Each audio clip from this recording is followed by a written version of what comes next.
ऋषि भैया सत्संग की इच्छा से घूमते हुए इस बद्री विशाल धाम में नारद जी को आते हुए देखा।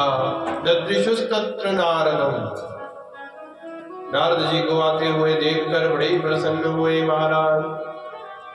सोचने लगे कि आज कोई न कोई अच्छा काम होगा, सत्संग होगा। क्यों? क्योंकि महाराज संतों के लिए सबसे बड़ा कर्म है सत्संग का कर्म। और फल स्वरूप जो है ये चारों भैया बड़े ही दिव्य हैं।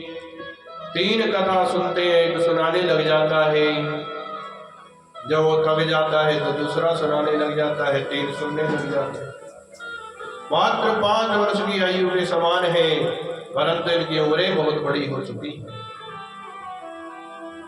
नारद जी को आया हुआ देखकर समझे कि आज कोई सत्संग जरूर होगा, इसीलिए महाराज सत्संग की इच्छा से घूम रहे हैं।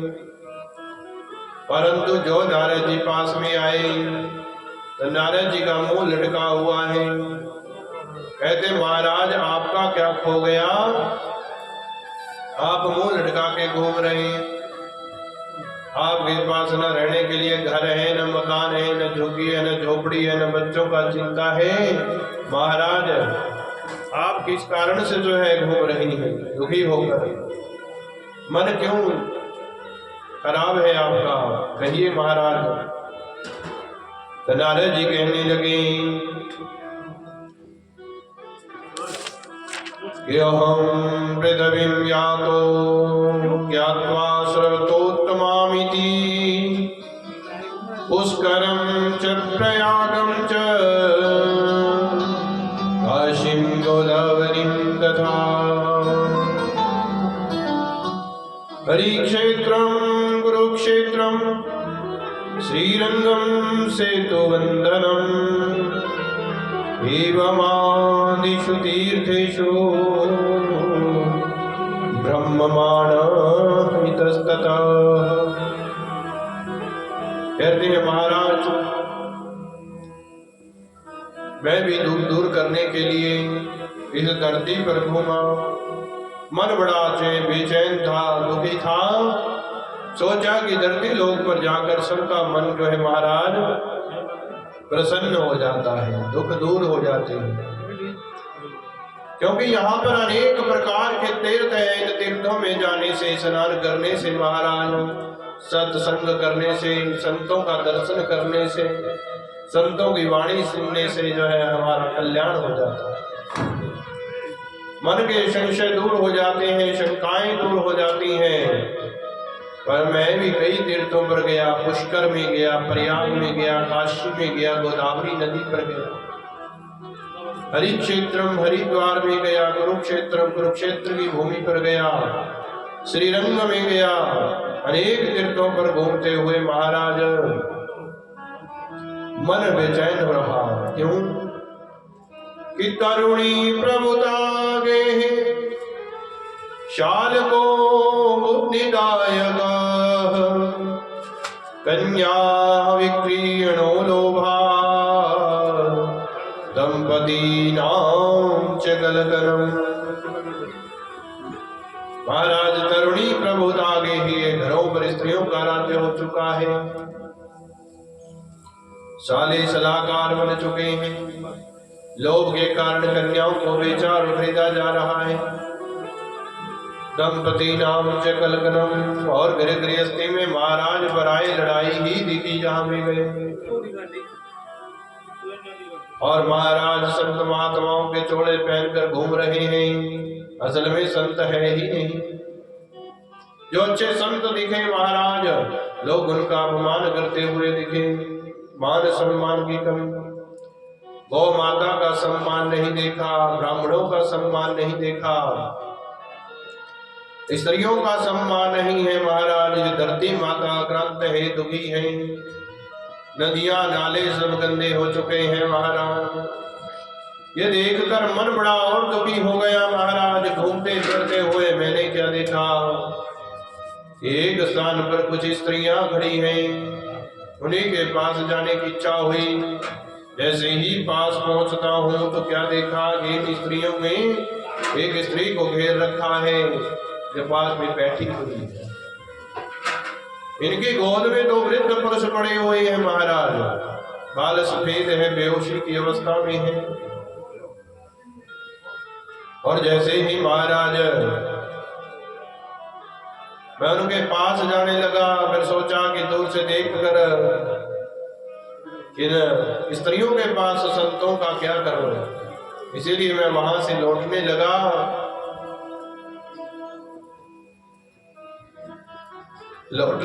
तो महाराज जैसे ही मैं मुड़कर पीछे चलने लगा तो पीछे से आवाज आती है, वो साधो क्षणं तिष्ठा मच्चिन्तामपि नाशय दर्शनं तव लोकस्य सर्वदा घरं परम। कि महाराज वो साधु क्षणं तिष्ठा, हे संत महात्मा, साधु महात्मा रुक जाइए, रुक जाइए, रुक जाइए। मच्चिन्तामपि नाशय, मेरी चिंताओं का नाश करते हुए जाइए, क्योंकि संतों का दर्शन महाराज सब पापों को मिटाने वाला है।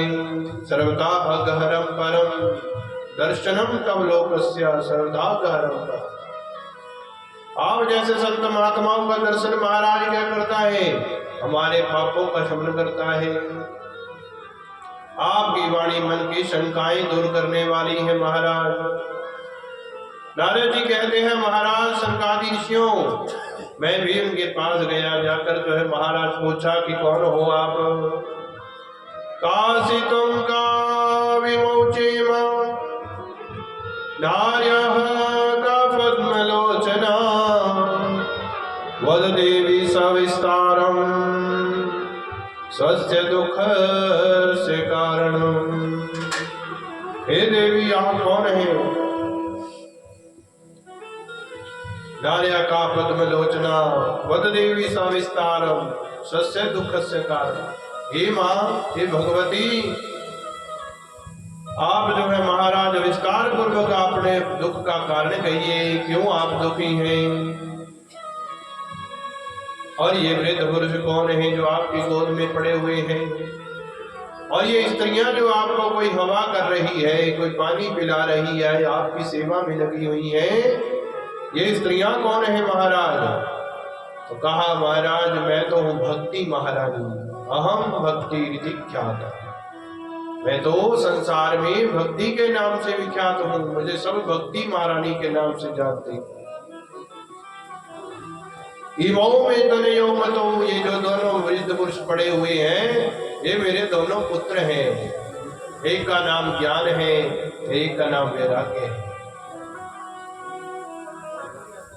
परंतु समय के प्रभाव से जीव बुढ़ा हो जाता है महाराज। तो बुढ़ा तो माँ को भी होना चाहिए, परंतु मैं तो नौजवान हूँ, मेरे पुत्र जो है बूढ़े हो चुके हैं। और समय की गति तो ये है कि महाराज माँ बूढ़ी होती है, पुत्र जवान होते हैं, परंतु यहाँ तो उल्टा चक्कर चल पड़ा है समय का कि पुत्र जो है महाराज बूढ़े लगते, माँ या जवान। ये कैसा चक्कर चला हुआ है? जो ये स्त्रियां खड़ी हैं, ये तो महाराज नदियां हैं, गंगा आदि नदियां। ये सब जो है महाराज भक्ति की सेवा करती हैं। कहते हैं महाराज मैं उत्पन्ना हम द्रविड़ देश में उत्पन्न हुई, वृद्धिम कर्नाटक कथा, वृद्धि को कर्नाटक में बड़ी हो गई। और क्वचिन महाराष्ट्र, कहीं कहीं महाराष्ट्र में भी मेरा बड़ा मान सम्मान हुआ। और गुर्जरे जीर्णतां गतः, जैसे ही मैं गुजरात में पहुंचती हूँ वैसे ही बुढ़ापा मुझे घेर लेता है, बुढ़ी हो जाती हूँ। और कहते हैं वृंदावनम पुनः प्राप्य नवीनैव स्वरूपिणी, परंतु जैसे ही मैं जैसे तैसे करके वृंदावन की भूमि पर कदम रखती हूँ, नवीनैव स्वरूपिणी, मैं पुनः जवान हो जाती हूँ महाराज। परंतु मेरे पुत्र जो है ये जवान नहीं हुए, बुढ़े नहीं, बुढ़े के बुढ़े ही रह गए। बेहोश अवस्था में पड़े हैं, हिलते डुलते भी नहीं। वृंदावनस्य संयोगात् पुनस्त्वं तरुणी नवा, धन्यं वृंदावनं तेन भक्तिर्नृत्यति यत्र च। नारद जी कहते हैं धन्य है महाराज भक्ति महारानी, ये वृंदावन की भूमि धन्य है जहाँ पर महाराज आप आकर जवान हो गई, ताता थैया करते हुए आप नाचती हैं गाती हैं। कहती है नारद जी अगर मेरे पुत्रों का दुख दूर ना हुआ तो मैं कहती है विदेशम गम्यते, कहते हैं महाराज मैं अन्यत्र कहीं दिव्य देशों में चली जाऊंगी, मेरा दुख यदि कोई सुनने वाला ना हुआ। वो कहते हैं महाराज मैं बाहरले देशों में पहुंच जाऊंगी। नारद जी ने कहा नहीं नहीं भक्ति महारानी, आपको कहीं जाने की जरूरत नहीं है, ये भारत भूमि तो भगवान की आत्मा है, भगवान ईश्वरो हरि। कहते हैं ये तो भगवान ईश्वर हरि की आत्मा है भारत भूमि, इसीलिए आपको कहीं जाने की जरूरत नहीं है। धन्य है ये महाराज वृंदावन की भूमि जहां आप आकर जवान हो गए। भक्ति महारानी ने कहा महाराज मेरा दुख भी दूर कीजिए, मुझ पर भी कृपा कीजिए और मेरे पुत्रों पर भी कृपा कीजिए, क्योंकि आप जैसे संत तभी हमारे को दर्शन देते हैं जब किसी पर भगवान की कृपा हो। बिना भगवान की कृपा से हमें कोई रास्ता दिखाने वाला भी नहीं मिलता है। जहां जंगल में बसे हुए हैं, न रास्ता इधर का पता न उधर का पता, कहाँ जाए कैसे जाए, वहां पर आप जैसे संत की कृपा हो जाए तो महाराज कहते हैं वह भव से भी पार हो जाता है। भक्ति महारानी कहती है कि जयति जगति मायां यस्य कायाधवस्ते, वचन रचनमेकं केवलं चाकलयम्, ध्रुवपदमपि यातो यत्कृपातो ध्रुवोऽयम्, सकल कुशल पात्रं ब्रह्मपुत्रं दत्तास्मि। कहते महाराज जय हो आपकी, जय हो महाराज ब्रह्मा के पुत्र, मैं आपको बारंबार प्रणाम करती हूँ। क्यों? क्योंकि आपकी कृपा पाकर आपसे नाम मंत्र जप लेकर जो है प्रहलाद जी पार हो गए, भगवान को पा गए। ध्रुव जी ने भी आपसे ही शिक्षा ली, 5 वर्ष की आयु में ध्रुव जी को आपने गुरु मंत्र दे दिया और महाराज उस गुरु मंत्र का प्रभाव देखिए भगवान श्री हरि के दर्शन पा गया। 36,000 वर्षों तक यहाँ राज करके फिर भगवान के ही धाम को प्राप्त हो गए। धन्य है नारद जी आप, धन्य है नारद जी आप। नारद जी की बड़ी महिमा गाई। नारद जी ने कहा बिता खेदय से बाले हो चिंता तथम, कहते हैं महाराज आप चिंता मत कीजिए, श्री कृष्ण चरणाम भोजम स्मर दुखम गमिष्यति। महाराज आप भगवान श्री कृष्ण के चरणों का ध्यान कीजिए, भगवान की भक्ति कीजिए, आपका बेड़ा पार कर देंगे भगवान। और कहते हैं महाराज भगवान के चरणों में आप अगर प्रीति करेंगी तो महाराज आप भव से पार हो जाएंगी। बोले कृष्ण कन्हैया लाल की जय। उसके बाद नारद जी इन दोनों को उठाने की चेष्टा करते हैं, ज्ञान और वैराग्य को बार बार हिलाना शुरू करते हैं, रे ज्ञान रे वैराग्य उठ जा उठ जा, परंतु नहीं उठते हैं महाराज। समय का प्रभाव ऐसा कि वेद वेदांत घोषैश्च गीता पाठैर् मुहुर्मुहुर् बोध्यमानो तदा तेन कथम चिच्चोथितो बला। कहते हैं पहले वेद सुनाए, वेद मंत्र सुना दिए, वेदांत सुना दिए, उपनिषद सुना दिए, घोषिष्ठ शंख बजाए करने पड़े, परंतु फिर भी नहीं दे। गीता पाठ सुनाए। कहते महाराज मोहर मोहर बार बार गीता पाठी, मोहर बार बार गीता जी के पाठ सुनाए, फिर भी नहीं उठे। बोध्यमानो तदा तेन कथम चिच्चोति दो बला। फिर कहते हैं बलपूर्वक हिला हिला कर भी उठाने की बड़ी कोशिश करें। जे कोई सवेर ना उठता हो तानू असी हला हला के जो है मारे ठाल कर, कभी रजाई चकूंगे थी, कभी हलाऊंगे। कहते हैं जोर लगा लिया नारद जी ने, पर कहते ज्ञान वैराग्य दी नींद नहीं खुली। समय के प्रभाव से जो है महाराज क्या हो चुके थे, बुढ़े। नारद जी भी और वेद वेदांत सब कुछ सुनाकर बैठ गए, सोच विचार में पड़ गए। महाराज मेरे बैग में तो जितनियां दवाइयां दिया सारी के सारी ही देतियां, परंतु कहते हैं मरीज ठीक नहीं हुई। और नारद जी ने सोचा भी भाई क्या पता मेरी दवाई में क्या कमी होंगी। तो नारद जी जो है महाराज सोचने लगे, विचार करने लगे। बेइज्जती हो नहीं पाई, इतना बड़ा नामी गिरामी डॉक्टर है, दुनिया सब जान दीजिए, ज्ञान वैराग्य ना ठाल सकिया। तो कहते हैं महाराज मेरी शिक्षा मेरी दीक्षा तो भरी की धरी रह जाए। जब मन डोलने लगा तो भगवान की आकाशवाणी हो गई कि व्योम वाणी तदैवाह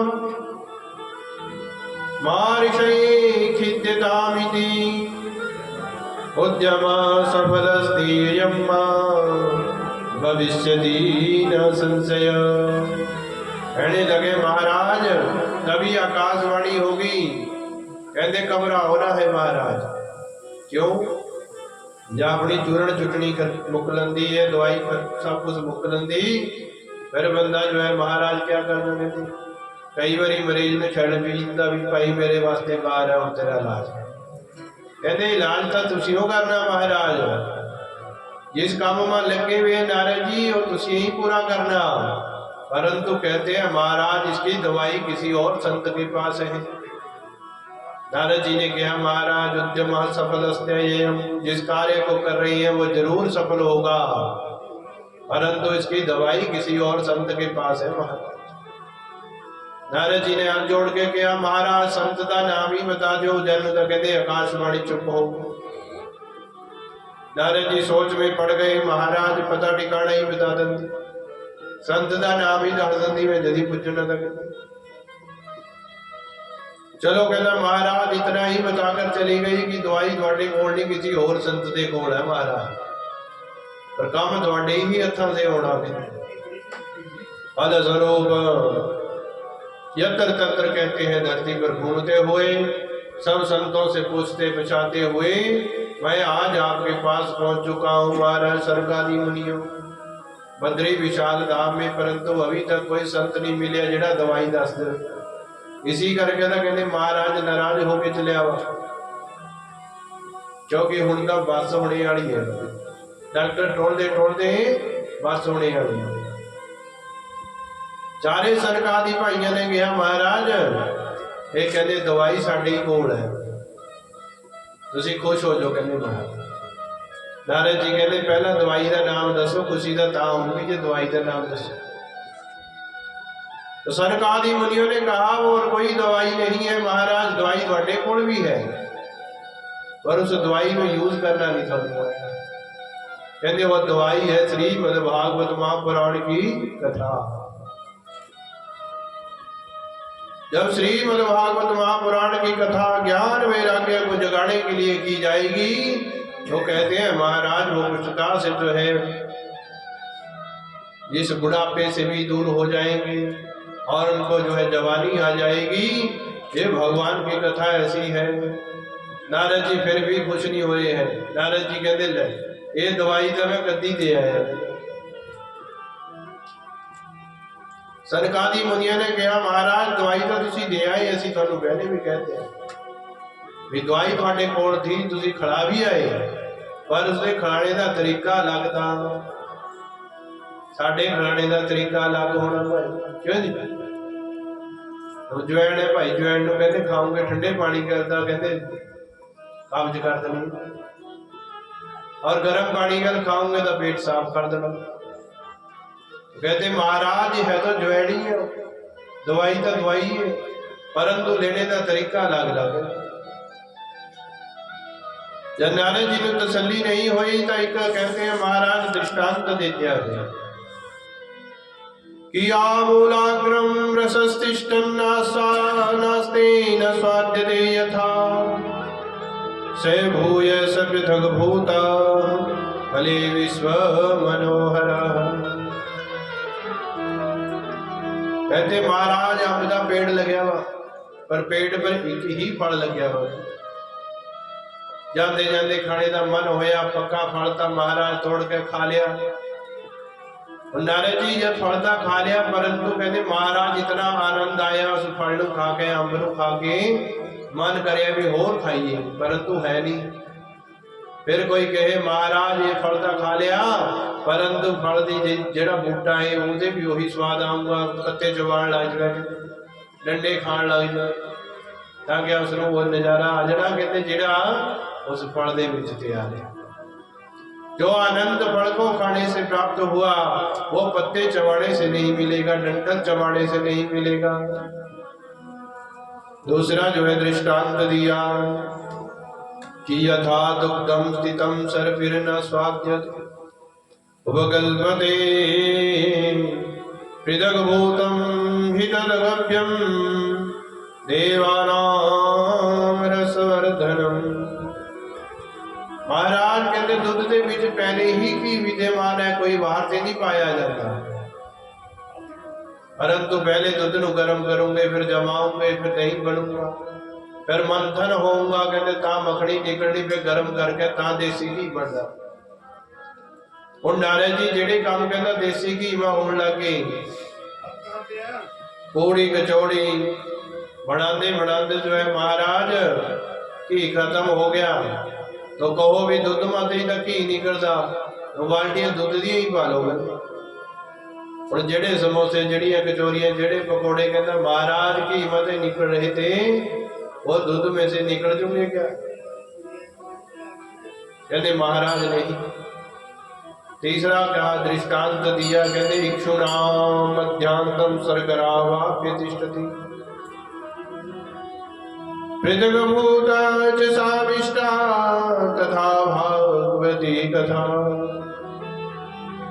गन्ने दे रास्ते कहते महाराज चीनी तैयार होती, गन्ने दे विच रस रसते ही कहता महाराज शक्कर और चीनी तैयार हो जाती, पर जिस चीनी नाल कहता महाराज मिठाइयां बन जाती, चाह बन जाती।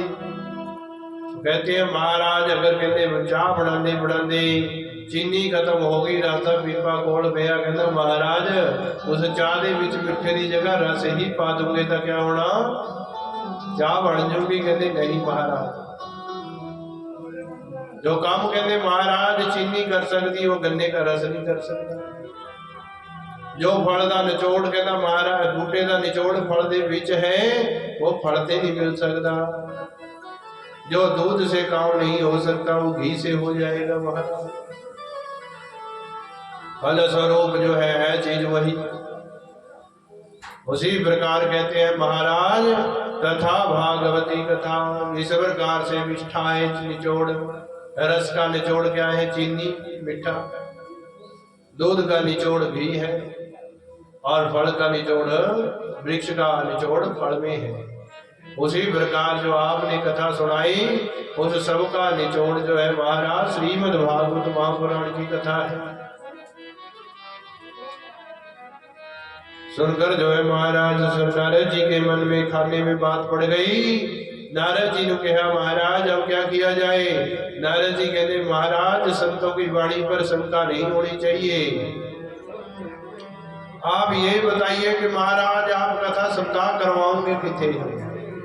कहते बद्री विशाल धाम ने विच तक किसने आना नहीं, क्योंकि उरे ठंड भी ज्यादा होती और पुजने वाले भी बहुत घट है। उस समय जो है तुर के ही जाते थे महाराज, उनका सड़क बन गया मैं सब थी।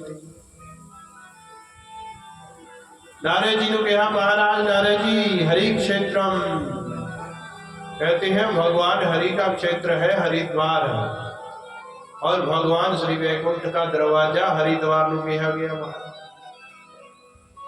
वैकुंठ का दरवाजा हरिद्वार को कहा गया है। हर की पौड़ी भगवान विष्णु के लोक की पौड़ी है, तो महाराज क्या किया जाए, वही कथा की जाएगी। नारद जी ने किया, ठीक है महाराज, तो मैं चलता हूँ, व्यवस्था करता हूँ। मन की गति से जो है महाराज बद्री विशाल धाम से हरिद्वार में पहुंच गए नारद जी। सबको जो है महाराज बुलाया, कहा महाराज श्रीमद् भागवत की कथा होने जा रही है, भक्ति ज्ञान वैराग्य की पुष्टता के लिए, और बल स्वरूप जो है महाराज अब इकट्ठे हो जाओ। सबने आयोजन इकट्ठे होकर किया। सनक आदि मुनि भी वहां पहुंच गए।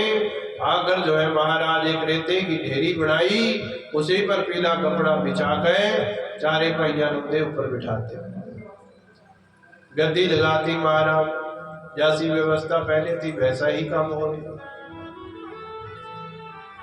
चारों भाइयों को उस पर बिठाया गया महाराज, और भगवान की श्री भागवत पुराण की कथा का आयोजन। सब जो है महाराज पंगु, लंगड़े, अंधे, काने सब जो है महाराज भगवान की कथा सुनने के लिए पहुंच गए। छोटे बड़े, बाल, वृद्ध, युवा, नर नारी, और जितने भी संत महात्मा थे सब अपनी पत्नियों सहित चेलों के साथ पहुंच गए महाराज।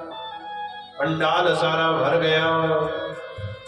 कल देखो महाराज इस भागवत महापुराण की कथा का बताई कहाँ, बद्री विशाल धाम में। हरिद्वार कहाँ है, उससे कितनी दूर है। भगवान की कथा वही वहां हो रही।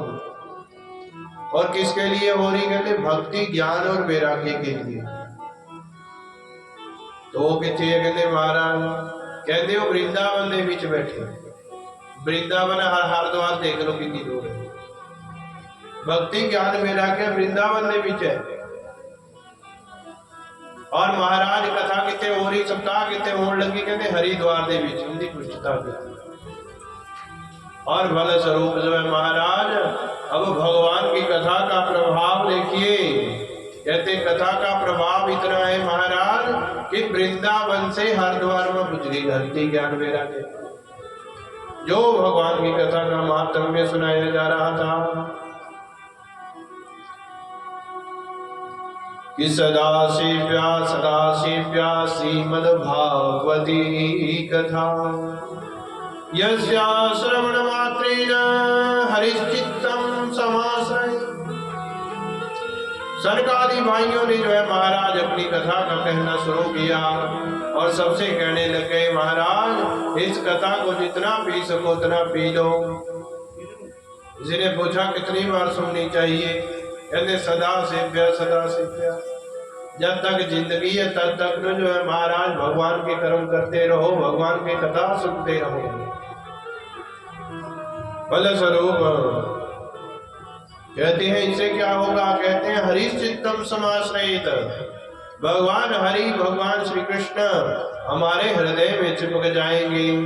और जहाँ भक्ति ज्ञान वैराग्य का कर्म हो गया शुरू, वहां से सब व्यसन छूटना शुरू हो जाएंगे, गंदी आदतें छूटनी शुरू हो जाएंगी।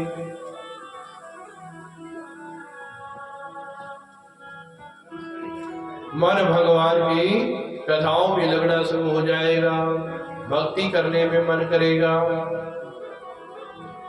कहते हैं घर में ये श्लोकार्धम श्लोकपादम वा पठेत् भागवतम चय नित्यं पुण्यं वाप्नोति राजसूयाश्वमेधयो। जो भगवान के भागवत पुराण के श्लोक को एक श्लोक, आधा श्लोक, उससे भी आधा श्लोक कोई बोलता है तो कहते हैं महाराज हर रोज एक श्लोक का उच्चारण करने से ही हमें राजसूय अश्वमेध जैसे बड़े बड़े यज्ञों का फल मिल जाता है, जो कलयुगी लोग सुनने में भी नहीं कर सकते। भगवान की कथा सुनने आ रहे हैं तो गुरु मंत्र का ध्यान करें। नहीं गुरु मंत्र लिया तो राम राम करते हुए आना चाहिए। इससे हमारे पग पग पर भगवान हमें सुमेध राजसूय यज्ञों का फल प्रदान करते हैं। बोलिए गोविंद भगवान की, लक्ष्मी नारायण भगवान की। और बल स्वरूप जो है महाराज कथा का आयोजन और कथा हो रही है हरिद्वार में, तो कहते हैं महाराज कथा का मातम्य ही हो रहा था कि तभी होता समुदाय के बीचों बीच भक्ति ज्ञान वैराग्य तीनों ही महाराज प्रकट हो गए। कैसे? भगवान के परम मंगल नामों का गुणगान करते हुए। श्री कृष्ण गोविंद हरे मुरारे हे नाथ नाम